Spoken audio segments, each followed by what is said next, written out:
kawan-kawan, kita sudah memasuki Desa Tawangsari, Kecamatan Kasihan, Kabupaten Kulon Progo, Daerah Istimewa Yogyakarta. Kita mau menuju ke budidaya ikan gabusnya milik Pak Suwandi. Sebentar lagi kita sampai ini. Nah, ini sudah di dunia ikan gabus. Udah nyampe kita. Ini tempatnya. Ini kantornya. Dunia ikan gabus CP Minajaya Lestari. Nah,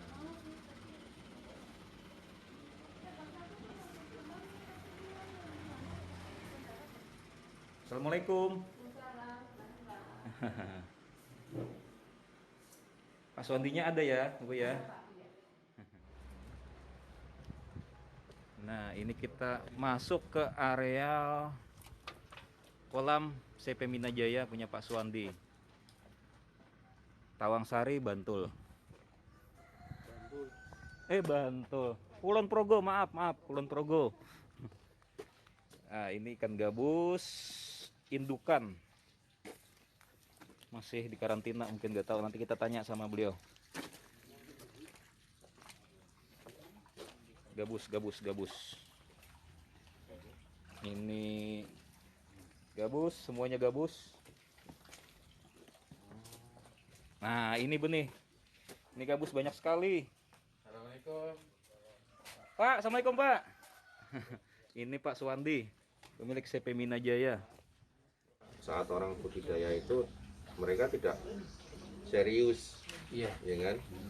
Baik itu dibiayai oleh pemerintah ataupun usaha itu perorangan dengan modal sendiri pun mereka nggak pernah serius. Ya, misalkan dimodali oleh pemerintah, dibantu oleh dinas perikanan, kadang kan Iya. ada bantuan gitu kan. Karena sifatnya bantuan juga nggak mengembalikan, akhirnya juga nggak serius. Jadi kalau di dunia perikanan di sini terutama masih jadikan sampingan lah ya. Iya. Sehingga karena juga sampingan tidak ada niatan untuk belajar lebih serius kebanyakan. Ya kan, jadi pokoknya ada kolam pasti bibit, dah makan enggak terserah lah gitu kan. Iya. Jadi hasilnya tidak bisa maksimal. Iya. Ya, sehingga kendala-kendala itu pasti muncul pada saat orang usaha itu nggak serius, ya pasti muncul banyak permasalahan.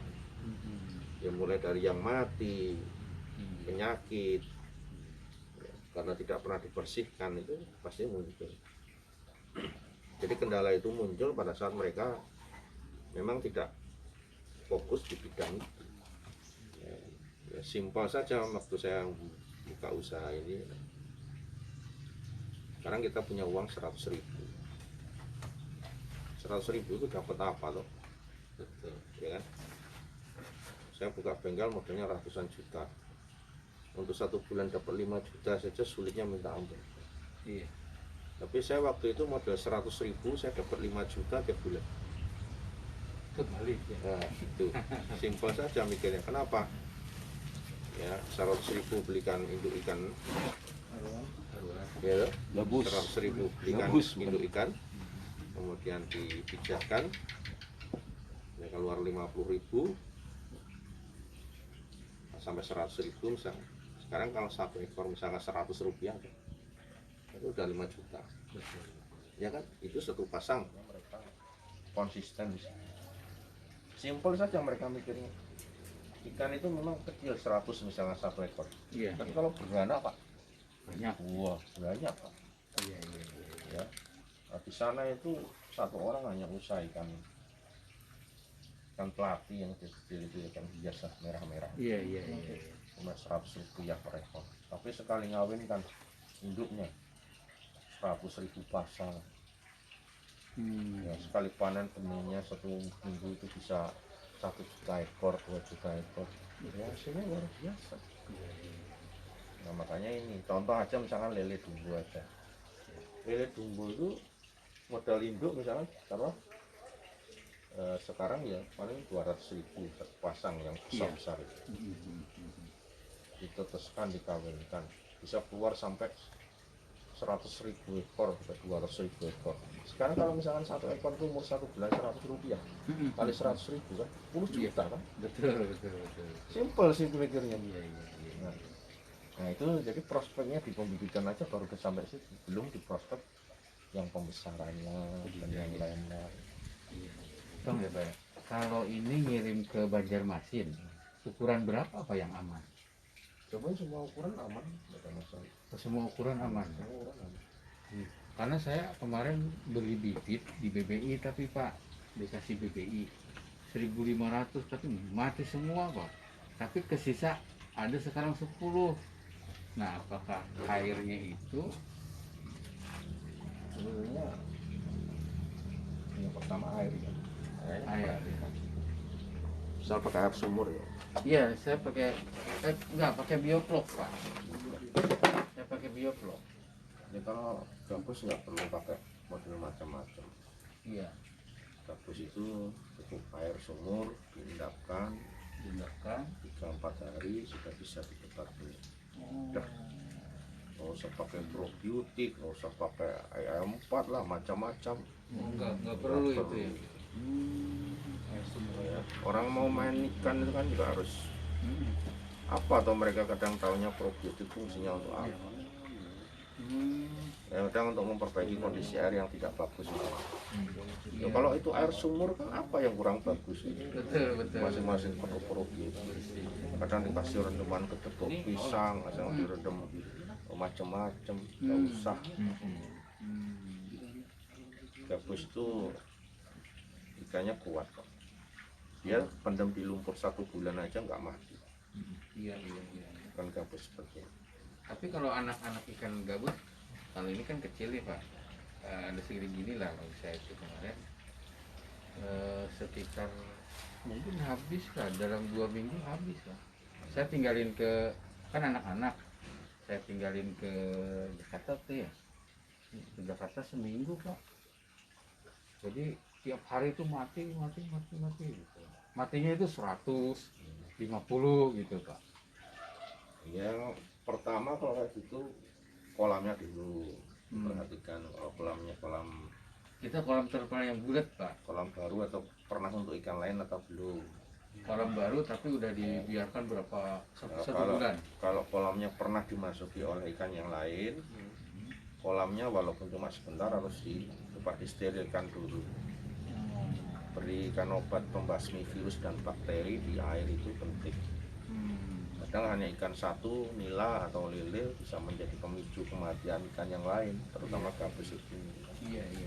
Gabus ini semua peternak yang tebar benih itu selalu saya suruh untuk sebelum ditebar benih, tebar dulu pembasmi virus dan bakteri atau pembasmi jamur di kolam. Iya. Yang tidak mati hanya dengan dikeringkan. Nggak bisa, walau sudah saya bersihkan, kalau sudah saya keringkan nggak jaminan virus bakteri itu tidak mati hanya dengan dikeringkan. Iya. Begitu ada air, ada ikan lain hidup lagi. Cuman pingsan doang ya. Dia sementara saja. Itu pencegahan yang sering saya sampaikan ke peternak. Dengan harapan sudah tebar banyak nanti malah mati. Kemudian kembali ke benihnya juga. Kalau benih di sini kan sudah divaksin. Iya. Jadi petani mendukung dengan tempat yang sudah steril bagus. Kemudian dari benih sudah divaksin. Jadi mereka sudah aman, safe aman. Jadi kalau kita mau mesen nih dari sini kan, Pak, berarti kita harus nyiapin media kolamnya dulu ya. Ini kolamnya dulu. Kalau kolamnya tadi itu dikasih obat antivirus bakteri, misalkan yang umum tuh Inrofloc 25 itu banyak, direndam 1 kali 24 jam, airnya dibuang. Setelah dibuang nanti diisi lagi, diendapkan 3-4 hari, bibit sudah bisa dimasukkan. Saat proses budidaya ya bersih begini, nggak usah pakai tanaman air, nggak usah pakai eceng gondok, nggak usah pakai apa-apa. Kolamnya harus terbuka, panas full, terbuka ya. Semakin panas semakin sehat ikannya. Nggak boleh budidayakan gabus di kolam yang teduh dan yang kurang sehat. Ya minimal kalau sekarang kan misalkan para peternak budidaya itu mau mencoba kan sudah ada tempat mereka minimal sharing lah bertanya. Iya, iya. Ya kalau saya dulu tidak ada tempat bertanya mencari-cari sendiri permasalahan di ikan gabus, makanya saya bikin YouTube itu tujuannya banyak orang yang di situ bertanya, kemudian kita berikan jawaban. Dan jawaban itu kita berikan sesuai dengan aplikasi yang kita lakukan. Iya, iya. Karena kalau cuma teori kadang beda dengan praktek di lapangan. Iya, iya. Memang saya lebih cenderung membuat sesuatu itu jadi lebih praktis kepada peternak sehingga mereka nggak terlalu berat untuk mau mencoba memulai. Iya, iya. Jadi contoh ngawinkan pakai gorong-gorong begini itu kan Iya. salah satu cara biar peternak juga nggak terlalu ribet mungkin. Kalau tinggal telepon gorong-gorong hari ini telepon 100 biji pun langsung dikirim. Iya kan? Iya. Jadi begitu. Iya, Tinggal di semen tutup, bikin lubang pembuangan selesai. Mereka bisa langsung mencoba memijahkan. Kosnya lebih murah dan biaya yang dikeluarkan juga tidak terlalu besar. Daripada bikin kolam dulu. Iya, sehingga para peternak itu bayangannya tidak terlalu berat mau memulai. Orang kadang kan mau mulai usaha itu udah mikir berat dulu. Iya. Di modal, Belum Ya. pakan Pak kalau. belum nanti pakan. Ya. Kalau dia lihat datang ke sini kok kolamnya beton besar-besar udah bingung. Wah, nggak bisa itu. Ya. Buat orang-orang yang punya modal besar mungkin nggak masalah. Buat orang-orang yang mau mencoba dengan skala kecil kan jadi nggak punya semangat. Ya, mau bikin kolam udah 10 juta dulu satu kolam lah. Ya. Puyeng ya. Apalagi kondisi kayak gini ini sekarang butuh banyak peluang. Pandemi corona kayak gini kan banyak orang butuh peluang dari kesempatan. Tinggal copy paste saja tuh. Ya kalau kita sudah pernah ada orang mau pernah ke Jakarta, saya belum pernah ya, si muda saya ngikuti orang yang sudah pernah ke Jakarta kan pasti sampai daripada saya harus berangkat sendiri. Iya, iya. Ya kan gitu. Ya udah ada ikan gabus ini kan tinggal ngikuti yang sudah jalan. Jadi tekankan ke orang-orang yang mau dikasih informasi budidaya itu ya orang-orang yang mau serius-serius betul. Ya, kadang yang sulit itu membina SDM di masyarakat itu yang sulit. Saya dari awal budidaya nggak pernah punya tujuan budidaya ikan gabus untuk dimakan manusia, nggak pernah. Iya, iya, iya. Ya, saya lebih fokus ke pengolahan ekstrak albumin dan minyak. Ya, kenapa? Yang menarik di situ 1 kilo ikan gabus kalau saya jual untuk dimakan manusia, ya, di sini kan ngambil 50.000, Iya. dijual ke resto tempat rumah makan paling 70.000. Tapi kalau saya olah menjadi ekstrak 1 kilo ikan gabus itu bisa jadi 6 juta nilai. 1 kilo. Iya. Kalau diolah ekstrak. Jadi iya. berapa gram dapatnya? Ya total dari situ sudah wujud kapsul nilai jualnya 6 juta gitu. Dari modal 50.000. Jadi kalau saya jual konsumsi tidak ada nilai lebihnya. Nah, apalagi kalau diolah minyak lebih besar lagi. Minyak albumin ikan gabus itu 1 milinya sekarang 2 juta. Kalau saya sarankan mungkin arah budidayanya Iya. untuk masuk ke pengolahan. Semua orang sakit, orang sehat itu butuh albumin, Pak. Ya. Cara pengolahannya gimana Pak? Ini albumin. Kalau pengolahan albumin gampang. Ya, itu beli mesin pengolah minyak ikan sama. Ya. Bapak punya sendiri? Ya, Gimana? kita punya tapi kan hanya sekadar rekayasa. Maksudnya bukan mesin fill up. Oh gitu. Mesin fill up itu harganya mahal. Mesin fill up itu bisa sampai miliaran harganya. Kalau orang dari berbagai kota datang ke sini, kemarin juga dari Papua, Datang juga. dia dari Papua 4 orang ke sini juga tujuannya bukan untuk malah jual ikan untuk ini Jual lagi. dimakan, bukan, arahnya ke pengolahan. Iya. Saya banyak tawaran supplier untuk resto, rumah makan, supermarket besar-besar di Indonesia untuk suplai ikan gabus konsumsinya banyak sekali. Tapi nggak pernah saya ambil kesempatan itu. pedagang yang baru mulai itu kadang yang maaf kata sering ngacaukan keadaan. Ya kan? Contoh misalnya sekarang pedagang lele, banyaknya pedagang lele kan mereka bersaing harga, bantingan harga. Sana 20, sini 18, udah saat 16-nya kasih. Enggak. Kayak dulu itu dari Jogja itu harga lele 17.000, dari Tulungagung Jawa Timur drop ke Jogja semua 13.000, orang Jogja berhenti semua pelihara lele. Jadi kita juga mijakan lele, anak-anaknya kita gunakan untuk makanan induk.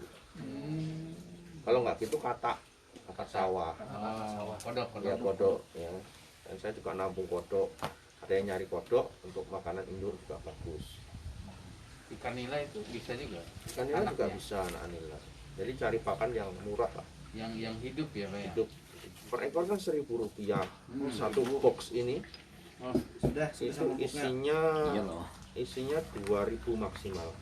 Oh, 2000. 2.000 ekor. 2000 ekor. Ya, itu ongkos kirimnya satu box ini 450.000. 150 ya. Ya.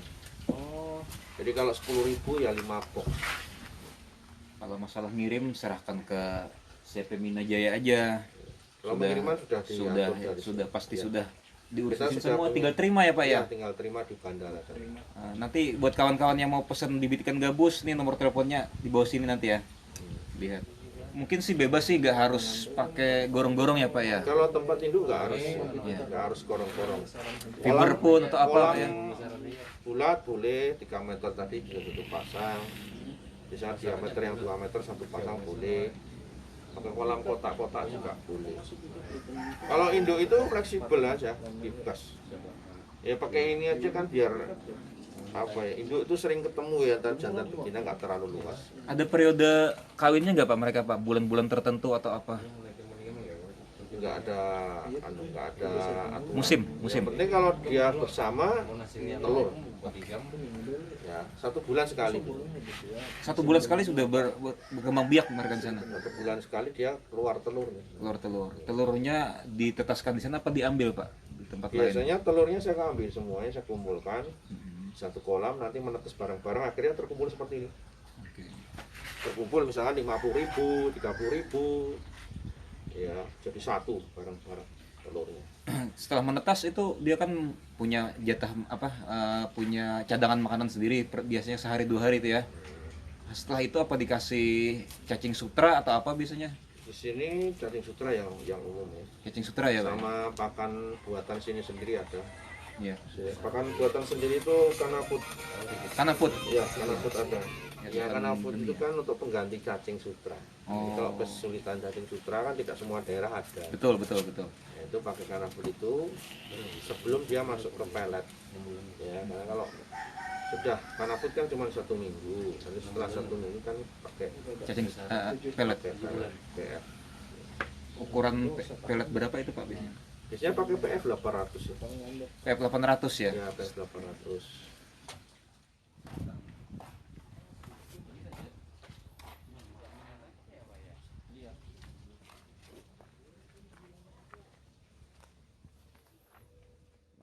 Nah, ini kawan-kawan kita lihat kolam-kolamnya. Simpel, sederhana.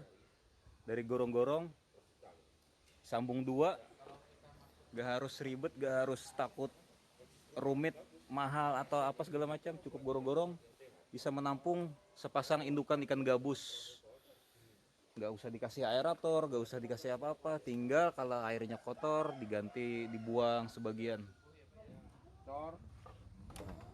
Setelah dia dicor selesai, Kolam dicor, baru yang satunya naik di atas. ada lubangnya, kelihatan nggak ya? Ini lubang pembuangan.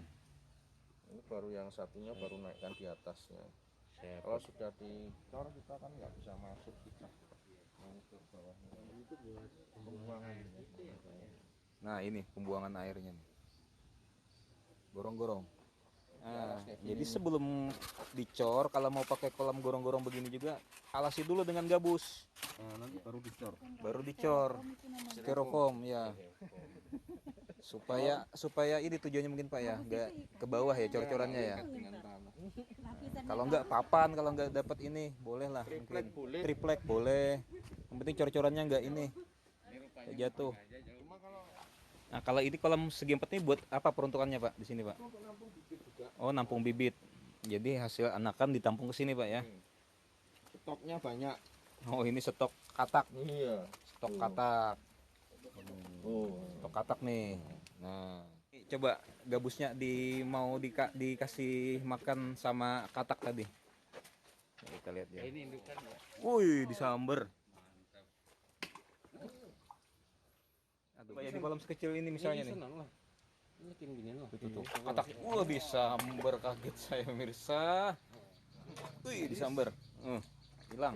Lenyap. Berapa kali sehari, Pak? Sorry, nggak hitung kalau Indo itu dibikin sekenyang-kenyangnya. Oh, gitu.